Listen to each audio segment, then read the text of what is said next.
שאלת את עצמך פעם, מה גורם לך באמת לבחור מוצר, לקנות אותו, לשלוח את היד ולקחת אותו? רוב המוצרים עושים את העבודה. כל המחשבים מראים לנו, עושים לנו כמעט אותו דבר. כל המכוניות נוסעות מאלף לבית ברמה זו או אחרת של בטיחות. כל פותחני הקופסאות פותחים את הקופסאות, ובכל זאת אנחנו בוחרים אחד. מה באמת גורם לנו לבחור מוצר אחד ולא אחר?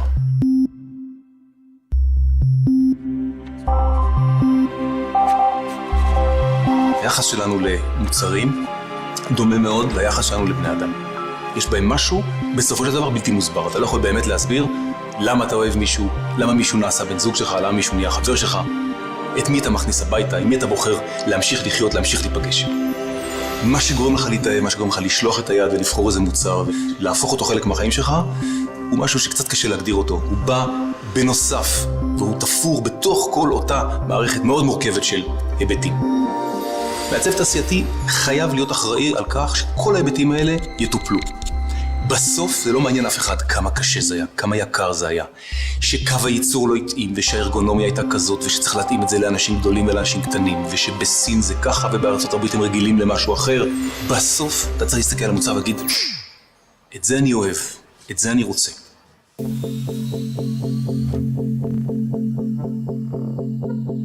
עיצוב מוצר זה משהו שמקיף אותנו בכל דקה, בכל חפץ שסובב אותנו.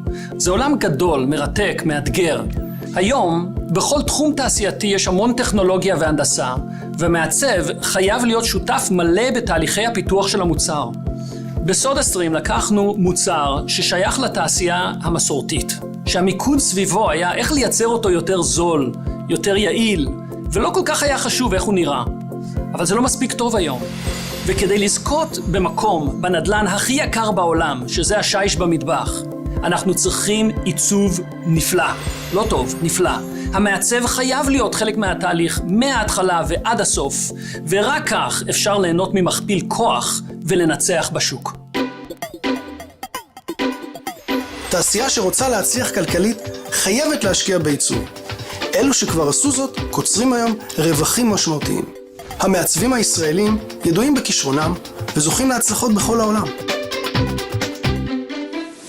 הכלכלה של היום מעדיפה מוצרים חדשניים שבולטים בטכנולוגיה ובמראה שלהם.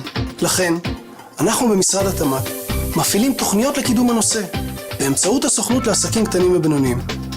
אני מזמין אתכם לקחת בהן חלק וליהנות מהן.